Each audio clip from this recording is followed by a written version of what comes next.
Hey guys, ఈరోజైతే నేను మీకు తోటకూరతో నా ఫేవరెట్ డిష్ అయితే మీతో షేర్ చేసుకున్నాను. ఫస్ట్ అయితే ఆయిల్ వేసుకున్నాను. 1 టేబుల్ స్పూన్ ఆయిల్ వేసుకొని పోపు పెట్టుకుందాం. ఆవాలు, జీలకర్ర, మినపప్పు, శనగపప్పు. ఎక్కువ పప్పులు నాకు ఇష్టం అనమాట. మీకు నచ్చితే యాడ్ చేసుకోండి. అండ్ ఇవి ఫ్రై అయిన తర్వాత పచ్చిమిర్చి, ఎండుమిర్చి, కొంచెం కరివేపాకు యాడ్ చేసుకొని ఫ్రై చేసుకుందాం. ఇవి కూడా ఫ్రై అయిన తర్వాత ఆనియన్స్ని క్యూబ్స్లా కట్ చేసుకొని చిటికెడు పసుపు, 1 స్పూన్ ఉప్పు యాడ్ చేసుకొని ఫ్రై చేసుకోండి. ఇప్పుడు ఇందులోకి 10 మినిట్స్ నానబెట్టిన పెసరపప్పు అయితే యాడ్ చేస్తున్నాను.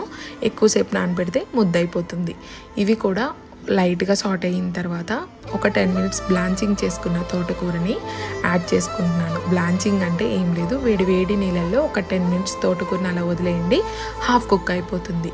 ఆ తోటకూరని వాటర్ స్క్వీజ్ చేసి యాడ్ చేసుకొని మంచిగా ఫ్రై అయిన తర్వాత కొబ్బరి కారం వేసుకొని హాట్గా అన్నంలో సర్వ్ చేసుకుంటే ఎమ్మీగా ఉంటుంది.